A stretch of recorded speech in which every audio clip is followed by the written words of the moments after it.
আসসালামু আলাইকুম। আজকে আমি আপনাদের সাথে ১ পাউন্ড কেক বেক করেও ডেকোরেশন করে দেখিয়ে দিব। তো এখানে ১ পাউন্ড কেকের জন্য ৭ ইঞ্চি রাউন্ড মোল্ড নিয়েছি। আর মোল্ডের ভেতরে দিয়েছি লেখালেখির কাগজ। স্পঞ্জ কেক বেক করার সময় তেল দেওয়ার কোনো প্রয়োজন নাই। শুধু মোল্ডের ভেতরে কোনো পেপার দিলেই হয়ে যায়। আর এখানে নিয়েছি আমি ২ টা ডিম। ২ টা ডিমের জন্য আমি 1/4 কাপ চিনি দিয়ে দিলাম। তো এখানে আপনারা যদি গ্রামে মেপে নেন তাহলে ২ টা ডিমের জন্য ৫০ গ্রাম চিনি নিয়ে নিবেন।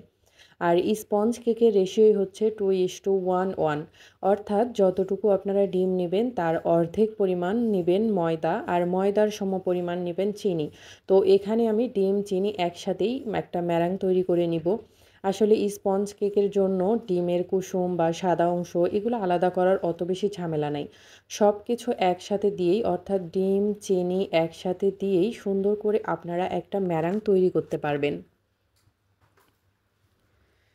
এখানে ডিম আর চিনি দিয়ে প্রথমে আমি বিটারের 2 স্পিডে দিয়ে আমি বিট করে নিয়েছি। তো চিনিটা যেন মেল্ট হয়ে যায় এইজন্য দ্রুত আমি চিনিটাকে একটু পাউডার করে নিয়েছি। এখানে আপনারা দানা চিনিটাও ইউজ করতে পারেন। তবে ডিমের ম্যারাংটা হতে সেই ক্ষেত্রে একটু বেশি টাইম লাগে।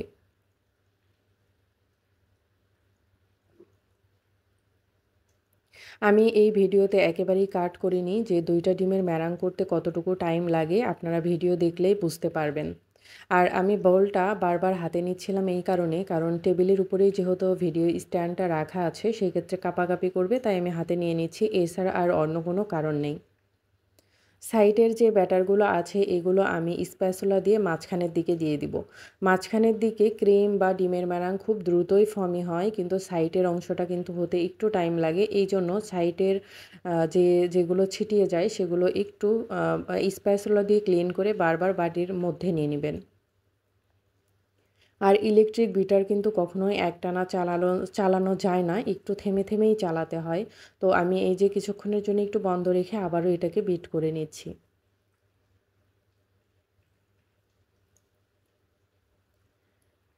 অনেকেই ৪-৫ টা ডিমের ম্যারাং করতে যেয়ে একসাথে হাঁপিয়ে যান যে এত কেন টাইম লাগছে বা হা-হুতাশ করে ফেলেন যে হয়তো ডিমের ম্যারাং হচ্ছে না, কিন্তু হবে, একটু সময় লাগবে। ২ টা ডিমের যতটা টাইম লাগবে ৪ টা ডিমের করতে গেলে ডাবল টাইম লাগবে। অর্থাৎ ডিমের ম্যারাং বেশি হলে টাইমটাও কিন্তু বেশি লাগবে। দেখেন আস্তে, আস্তে কিন্তু ডিমটা ফর্মি হয়ে আসছে। তো এইটাকে আরও আমি ফর্মি করব। ৩ থেকে ৪ মিনিটের মতো একটু ধৈর্য নিয়ে বারবার এভাবে বিট করতে হবে। বিটার বন্ধ করে মাঝে, মাঝে বলের ছিটিয়ে যাওয়া চারপাশে সেগুলোও মাঝখানে দিয়ে দিবেন আর এদিকে বিটারটাও একটু বন্ধ করবেন।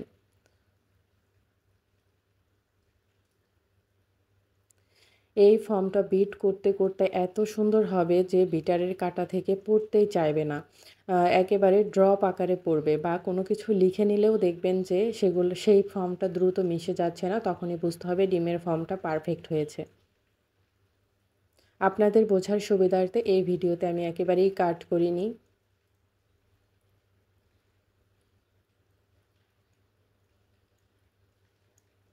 এখনও কিন্তু আমার ডিমের ফর্ম হয়নি, কিছুটা হয়েছে। আমি আরও একটু ফর্মি করে নিব।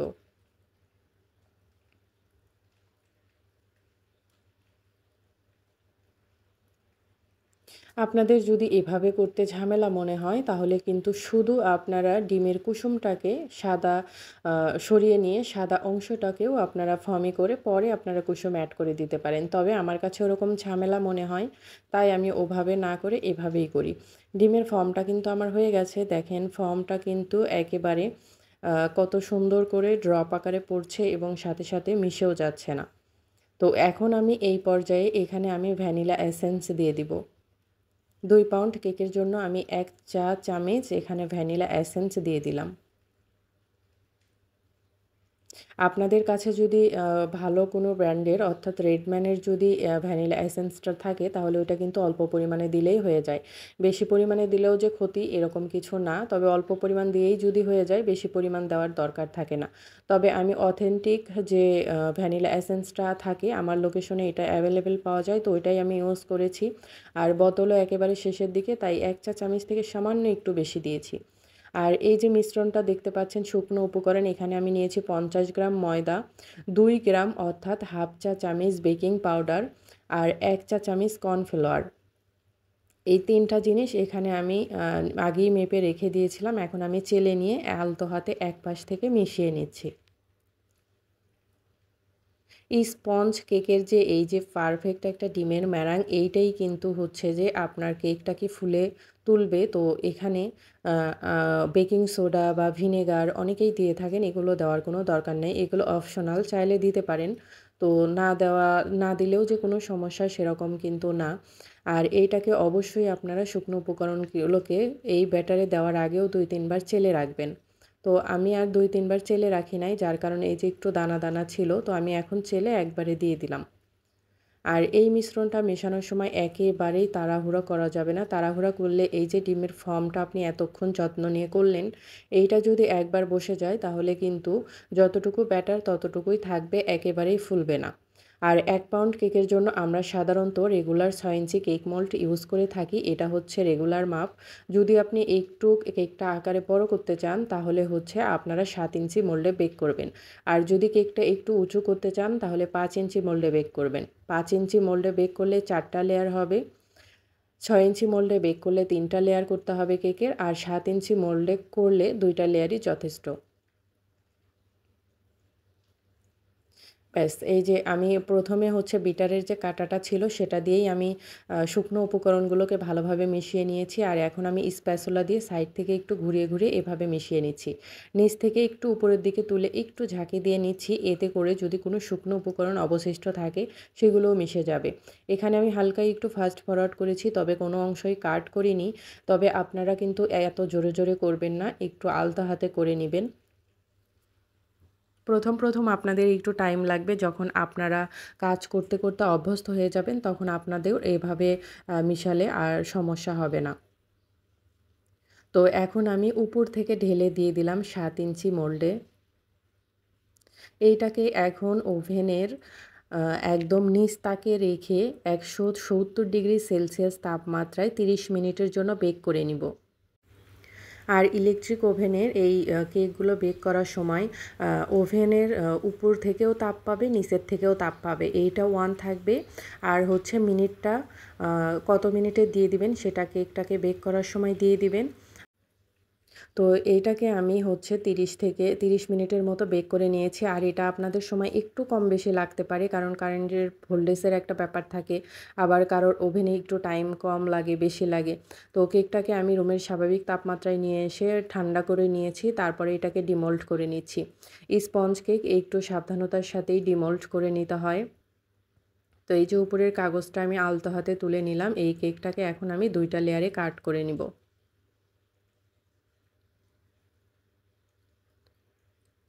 এটাকে ৩ টা লেয়ারেও কিন্তু কাট করা যেত। কিন্তু ৩ টা লেয়ারে কাট করলে অনেক পাতলা হয়ে যেত লেয়ারগুলো। তাই আর আমি এখানে ৩ টা লেয়ার করিনি। যেহেতু ৭ ইঞ্চি মোল্ডে বেক করেছি তাই আমি ২ টা লেয়ার করেছি।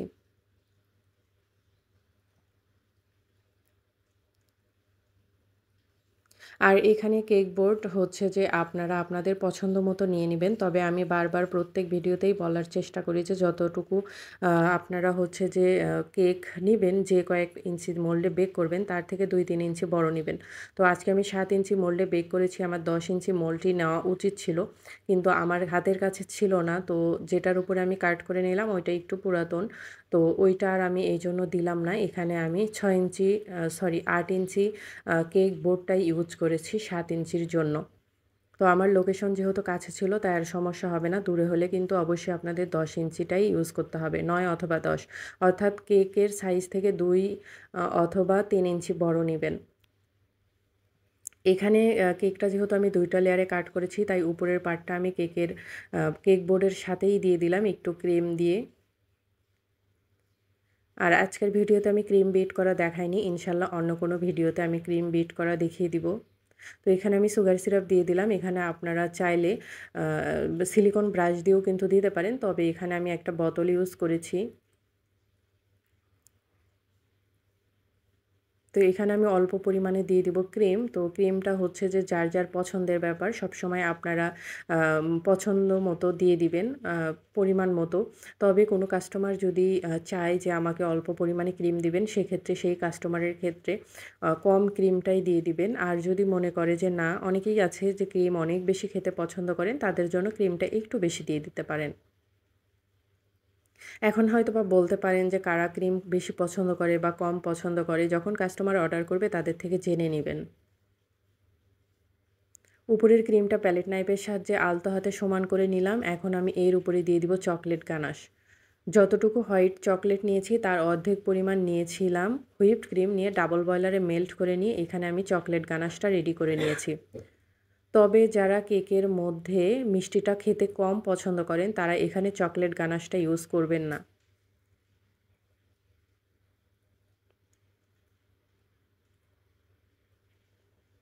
তো কেকের যে নিচের পার্টটা ছিল সেটা আমি দিয়ে দিলাম একেবারে উপরে। দিয়ে সমান করে এখন আমি উপরে আবারও দিয়ে দিব সুগার সিরাপ। আচ্ছা, সুগার সিরাপটা কিভাবে করবেন? যতটুকু পানি নিবেন ততটুকু হচ্ছে আপনারা চিনি নিবেন। নিয়ে ডাবল বয়লারে মেল্ট করে নিবেন বা সরাসরি চুলায় দিয়েও শুধু হালকা হাতে নেড়ে নিয়ে চিনিটাকে মিশিয়ে নিয়ে নিলেই হবে। বা নরমাল পানিতেও কিন্তু আপনারা চিনিটা মিশিয়ে নিতে পারেন। আপনারা যদি অল্প পরিমাণে করতে চান তাহলে 1/4 কাপ পানি নিবেন ১ পাউন্ড কেকের জন্য।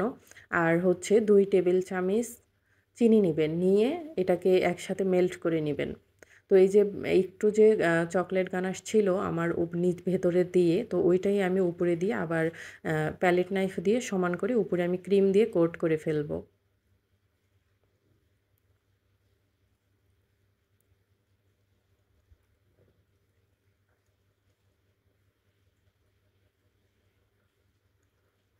কোট করার সময় আসলে অল্প পরিমাণ ক্রিম দিয়েই কোট করলে হয়। অনেক বেশি ক্রিম দেওয়ার দরকার হয় না। শুধু এখানে আমরা কোট করে ফ্রিজে রাখবো যেন ফাইনাল ফ্রস্টিং এর সময় এই যে কেকের ক্রাম্বগুলো আছে এগুলো যেন উপরের দিকে ভেসে না ওঠে। এই স্পঞ্জ কেকে একটু ক্রামটা বেশিই হয়। এইজন্য এই কেকগুলো আপনারা অবশ্যই ঠান্ডা করে তারপরে কাট করে নিবেন। তাহলে ক্রামের পরিমাণ একটু হলেও কমবে। ময়েস্ট কেকে আসলে এত বেশি ক্রাম হয় না, কিন্তু এই স্পঞ্জ কেকগুলোর একটু ক্রাম বেশিই হয়। এই যে সাইডে একটু হলুদ একটা বয়াম দেখতে পাচ্ছেন, এর ভেতরে হচ্ছে যে আমি হুইপড ক্রিমটাকে সংরক্ষণ করি। আপনারা হচ্ছে যে প্যাকেট খোলার পরে এইভাবে কৌটাতে হচ্ছে যে সংরক্ষণ করবেন। অন্য কোনো ভিডিওতে অবশ্যই হয়তো শেয়ার করব কোনোদিন। তো এখানে আমি আরও একটু ক্রিম নিয়ে নিলাম। নিয়ে হচ্ছে যে উপরে আরও একটু ক্রিম লাগিয়ে এটাকে সমান করে নিব উপরে। তারপরে আমি সাইডটাকে সমান করে নিব। যারা নতুন আছেন তারা কেকের মধ্যে অবশ্যই ক্রাম কোট করে এইভাবে হাতে সময় না থাকলেও ৫ থেকে ১০ মিনিটের জন্য ফ্রিজে রেখে দিবেন। আর যদি হাতে সময় থাকে তাহলে অন্তত ২০ মিনিটের জন্য রেখে দিবেন। এতে করে দেখবেন আপনারা ফাইনাল ফিনিশিং যখন দিবেন খুব সহজেই অল্প সময়ের মধ্যে আর খুবই সুন্দর ফিনিশিং দিতে পারছেন। এই টিপসটা অনেকেই ফলো করে না। তবে সুন্দর একটা কেকের মধ্যে ফিনিশিং আনার জন্য এভাবে আ সময় হাতে নিয়েই ধাপে, ধাপেই কাজ করতে হবে। যেমন কেকটা বেক করার পর একটু ঠান্ডা করে নিয়ে ডিমোল্ড করতে হবে। তারপর স্লাইস করে, ক্রাম কোট করে এভাবে আপনাদেরকে ফ্রিজে রেখে দিতে হবে। তারপর এই কেকটাকে বের করে ফ্রিজ থেকে ফাইনাল ফ্রস্টিং এর জন্য ডেকোরেশন করতে হবে। আসলে এই কাজগুলো প্রত্যেকটা কাজই একটু সুন্দর করার জন্য বা ভালো ফিডব্যাক পাওয়ার জন্য আপনাকে ধাপে, ধাপে কাজ করে নিতে হবে। বোর্ডের এক সাইডে একটু বেশি চলে গিয়েছিল, তাই আমি কেকটাকে প্যালেট নাইফের সাহায্যে তুলে একটু সমান করে নিচ্ছি। আর একটা পাশে আমি যে ডিজাইনটা করব সেই ডিজাইনের জন্য আমার একটা পাশে একটু জায়গা বেশি লাগতো। এটা হবে প্রিন্সেস থিম কেক। তো এই কেকগুলোর জন্য বোর্ড মাস্ট একটু বড় নিতে হয়। তবে আমার হাতের কাছে বড় বোর্ড ছিল না, তাই আমি এখানে ছোট বোর্ডই ইউজ করেছি। এই কেকের উপরে ফিনিশিং দেওয়ার জন্য এখানে আমি উপরে হচ্ছে আগে ক্রিম দিয়ে দিলাম, দিয়ে আলতো হাতে সেটাকে সমান করে নিয়ে আমি সাইডটাকে সমান করে দিব। তবে যারা নতুন আছেন তারা পাইপিং ব্যাগের মধ্যে ক্রিম নিয়ে সুন্দর করে কেকটাকে কভার করে নিবেন। তারপরে প্যালেট নাইফ অথবা স্ক্র্যাপার দিয়ে সমান করে নিবেন। এতে করে আপনাদের সময়ও বাঁচবে আর সুন্দর একটা ফিনিশিংও দিতে পারবেন। আজকের এই কেকটাকে কিন্তু আমি ক্রাম কোট করি নাই, কারণ আমার হাতে সময় ছিল না। সকালে ১১টার দিকে অর্ডার এসেছিল আর বিকালেই নিয়ে নিত। তো কেকটাকে পুরো ডেকোরেশন করে ফ্রিজিংয়ের একটা ব্যাপার ছিল, তাই আর আমি ওভাবে ফ্রিজিং করিনি। আমি ক্রাম কোট করেই হচ্ছে যে এখানে আর কি ফিনিশিং দিয়ে দিচ্ছি। এইজন্য কিন্তু টাইমও আমার একটু বেশি লেগেছে। আর এত গরমের মধ্যে কাজ করা তো বোঝেনই। তো আমি যেখানে ক্রিম লাগবে সেখানে আমি আলতো হাতে একটু করে ক্রিম দিয়ে দিই। এভাবে আমি ফিনিশিং দিয়ে দিচ্ছি। তো ক্রিমটাকে লাগিয়ে নিয়ে এখানে আমি স্ক্র্যাপার দিয়ে একটু সমান করে নিব। তার আগে উপরে আমি প্যালেট নাইফ দিয়ে আবারও সমান করে নিচ্ছি।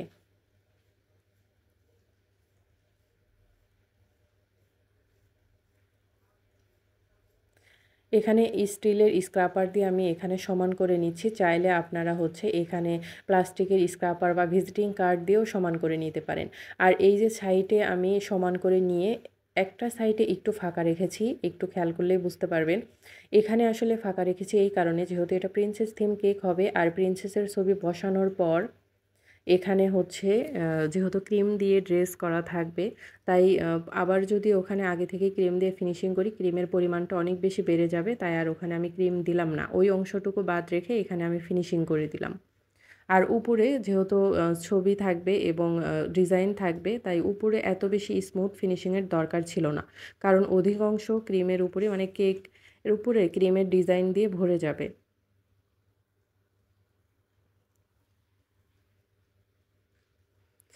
তো এই তো আলতো হাতে আমার ফিনিশিং করা হয়ে গেছে। এখন আমি আগে থেকে রেডি করে রাখা ছবি আমি বসিয়ে দিব। অনেকেরই একটা কমন প্রশ্ন থাকে যে, "আপু এই ছবিগুলো কোথায় থেকে প্রিন্ট করে আনেন?" এই ছবিগুলো আমিও যখন জানতাম না, তখন বিভিন্ন বেকিং শপের যে পেজগুলো থাকে, সেখান থেকেই আমি অর্ডার করে আনতাম। কিন্তু যখন আমি বুঝেছি যে এগুলো এত ঝামেলা করে আনার কোনো দরকার নাই, চাইলে তো আমি প্রিন্ট করেই নিতে পারি। অর্থাৎ আপনি যেকোনো ফটোশপের বা প্রিন্টের দোকানে যেয়ে যদি আপনি ছবি দিয়ে বলেন যে, "আমি প্রিন্ট করে নিবো", তাহলে কিন্তু তারা সাথে সাথেই প্রিন্ট করে দেয়। এখানে আমি হুইপড ক্রিমের মধ্যে রেড কালারটা করার জন্য এই যে ট্রান্সের অয়েল বেস রেড কালার আছে সেটাই দিয়ে দিলাম একটু বেশি পরিমাণে। আসলে রেড এবং ব্ল্যাক কালার করার জন্য কালারটা অনেক পরিমাণ বেশি লাগে। তো আমি পার্সোনালি হচ্ছে যে সাজেস্ট করি এরকম গাঢ় কালারগুলো কাস্টমারদের না খাওয়ার জন্য। তবে অনেক সময় অনেক কাস্টমার চেয়ে থাকেন। তো এই যে এখানে হচ্ছে যে স্প্যাচুলা দিয়েও আমি একটু মিশিয়ে নিলাম, অথবা আপনারা যদি চান যে স্প্যাচুলা দিয়ে মিশাতে মিশাতে নরম হয়ে যায়, তাহলে কিন্তু আপনারা এই যে বিটারের কাঁটা দিয়েও এইভাবে সুন্দর করে মিশিয়ে নিতে পারবেন। তো এইভাবে আপনারা কালার অল্প অল্প যদি লাগে দিয়ে মিশিয়ে নিতে পারবেন। তো আমি একবারেই দিয়ে একটু কালার করে নিয়েছি। বিটারের কাঁটা থেকে এখন আমি কালারগুলো ক্রিমটা একটু মুছে নিচ্ছি।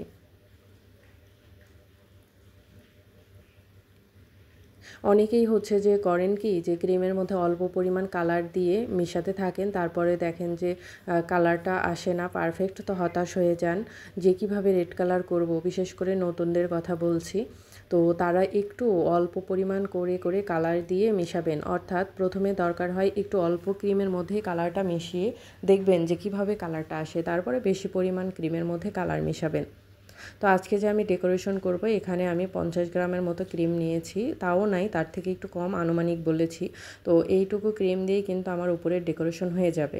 তো এই তো সুন্দর করে কালার করে নিলাম, আর এই কালারটা কিন্তু ফ্রিজে রাখার পরে আরও একটু গাঢ় হবে। এখন আমি এই পাইপিং ব্যাগের মধ্যে হচ্ছে যে কালার করা ক্রিমটাকে আমি তুলে নিব। আর এখানে আমি 224 নাম্বার রোজ নজেল দিয়ে এই কেকের উপরে ডিজাইন করে নিব এবং ছোট্ট একটা স্টার নজেল দিয়ে ডিজাইন করব। তো আমি নজেলগুলো কিন্তু দেখিয়ে দিব।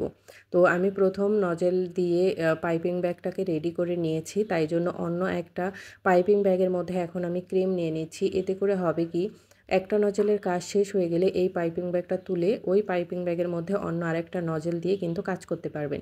এতে করে বেশি করে পাইপিং ব্যাগ মাখানোর আর ঝামেলা থাকবে না। হয়তো কথা বললে বুঝতে একটু সমস্যা হচ্ছে, আমি ভিডিওতে দেখিয়ে দিচ্ছি। এই যে একটা পাইপিং ব্যাগের মধ্যে আমি ক্রিম নিয়ে নিলাম। আর নিচে যে আরও একটা পাইপিং ব্যাগ আছে, এই পাইপিং ব্যাগের মধ্যে আগে থেকে আমি 224 নাম্বার রোজ নজেল নিয়েছি। এখন আগে এই যে ক্রিমওয়ালা প্যাকেটটাকে এর ভিতর দিয়ে দিলাম। ব্যাস। এখন আমি কিভাবে কি ডিজাইন করছি ভিডিও স্ক্রিনে খেয়াল করে হচ্ছে একটু দেখে নিবেন। তো ডিজাইন করার জন্য এখানে আগে থেকেই আমি হচ্ছে যে একটু মার্ক করে নিব, এতে ডিজাইনটা খুব সুন্দর হবে। আর আপনারা হচ্ছে যে যারা নতুন আছেন তারা এই অবস্থায় কেকটাকে ফ্রিজে রেখে তারপরে হচ্ছে ডেকোরেশন করবেন। কারণ কাঁচা ক্রিমের উপরে যখন মানে ডেকোরেশন করার সাথে সাথে যখন এই যে রেড কালার বা ব্ল্যাক কালার বা যেকোনো গাঢ় কালার ক্রিম দিয়ে আপনারা কাজ করবেন, তখন সেই কালারটা কিন্তু এই সাদা ক্রিমের মধ্যে ছড়িয়ে যায়। তো আমার হাতে ওই যে বললাম যে সময় ছিল না, এই কেকটাকে আবার ডেলিভারি করতে হবে সন্ধ্যার আগেই। তাই জন্য হচ্ছে যে এখানে আমি কেকটাকে ডেকোরেশন করার সাথে সাথেই আমি কাজ করে দিচ্ছি। আর এই ডিজাইনটি একটু আমি উল্টা হাতে করে নিচ্ছি। ভিডিওতে কিভাবে বোঝা যাচ্ছে আপনারা বুঝতে পারছেন কিনা, বা বুঝতে সমস্যা হলে আমাকে কমেন্টস করে জানাবেন। এইভাবে উল্টা হাতে ডিজাইনটা করলে এই ডিজাইনটা সুন্দর হয়। অর্থাৎ এই নজেলের চিকন পাশটা থাকবে নিচের দিকে আর মোটা পাশটা থাকবে উপরের দিকে। এই ডিজাইনগুলো একটু আলতো হাতে আস্তে আস্তে করে নিতে হয়। এখানে কিন্তু আমি কোনো ভিডিও কাট করিনি বা ফাস্ট করিনি, যেন আপনারা সুন্দর করে বুঝতে পারেন।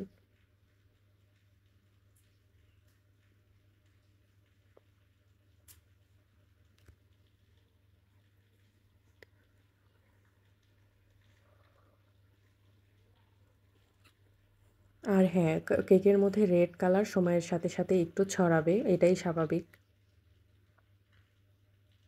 তাই রেড কালারের কাজগুলো এরকম ডিজাইন যদি থাকে, কেকটাকে আপনারা ভালোমতো ফ্রিজিং করে নিলে তারপরে ডেলিভারির আগ মুহূর্তেও কিন্তু এভাবে ডিজাইন করে আপনারা দিতে পারেন। নিচের ক্রিমটা যখন অনেক বেশি ঠান্ডা থাকবে, তখন উপরের ক্রিমটা দেওয়ার সাথে সাথে ওই নিচের ক্রিমের সাথে সেট হয়ে যাবে। তখন আর এই উপরের ক্রিমটা অত বেশি মেল্ট হওয়ার চান্স থাকে না। তো এখানে আমি এই যে ডিজাইনটা করে নিলাম, এখন আমি নজেলটাকে চেঞ্জ করে নিব। নিয়ে এখানে আমি উপরে আরও ডিজাইন করে দিব। তো এই কেকের সাথে মিল রেখে এখানে আমি ছোট্ট সাইজের স্টার নজেল নিয়েছি, নিয়ে আমি ডিজাইন করে দিব। তো উপরে আগে একটু ডিজাইন করে, মানে নিচের ডিজাইনটাকে আমি একটু ঢেকে দিচ্ছি, উপরে একটু জামার মতো করে দিচ্ছি। আর সব নজেল দিয়ে কিন্তু সব ডিজাইন করা যায় না, একটু নজেল চেঞ্জ করে করে কাজ করতে হয়। তো এখানে আমি 1 নজেলের যে একেবারে ছোট্টটা থাকে, এইটার নাম্বার মেবি 16 ছিল। এটাকে স্টার নজেলও বলে। তো সেই নজেলটা দিয়ে আমি উপরে ডিজাইন করে নিব। তার আগে আমি নিচে সুন্দর করে দেখেন বর্ডার ডিজাইন করে নিচ্ছি। আলতো হাতে এইটাকে আমি ডিজাইন করে নিচ্ছি। আর এই একটা নজেল দিয়ে এত এত ডিজাইন করা যায়, আর দেখতেও কিন্তু অনেক বেশি সুন্দর লাগে। আপনারা যদি চান যে এই নজেল দিয়ে কী কী ডিজাইন করা যায়, তাহলে আমি অন্য কোনো দিন দেখিয়ে দিব। আচ্ছা, নিচে আমার বর্ডার ডিজাইনটা করা হয়ে গেছে, এখন আমি উপরেও ডিজাইন করে নিব।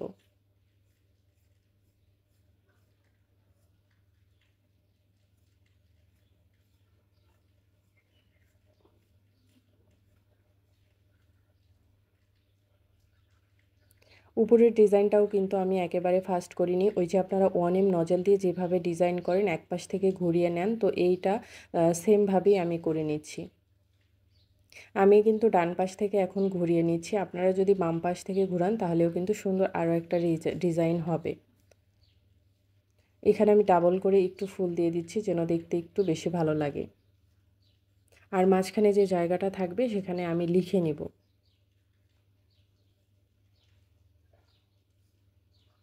আর কেকের উপরে যে লেখালেখির বিষয়টা, এটা হচ্ছে আপনাদেরকে একটু বেশি বেশি প্র্যাকটিস করতে হবে। বেশি বেশি প্র্যাকটিস করলে একটা সময় দেখবেন যে আপনাদেরও কেকের উপরে লেখাটা অনেক সুন্দর হবে। আচ্ছা, এখানে আমি আরও একটু মাঝখানে 2টা ফুল দিয়ে একটু মার্ক করে নিলাম, যে এই ফুলগুলোর উপরে আমি এখানে বাটারফ্লাই বসিয়ে দিব। আর এই ড্রেসটা করার পর, পুরো কেকটা করার পর মনে হচ্ছিল যে এখানে ক্রিম দিয়ে একটু আরেকটু জামাটা করে দিলে দেখতে অনেক বেশি ভালো লাগবে। তাই আমি পরবর্তীতে করে দিয়েছি।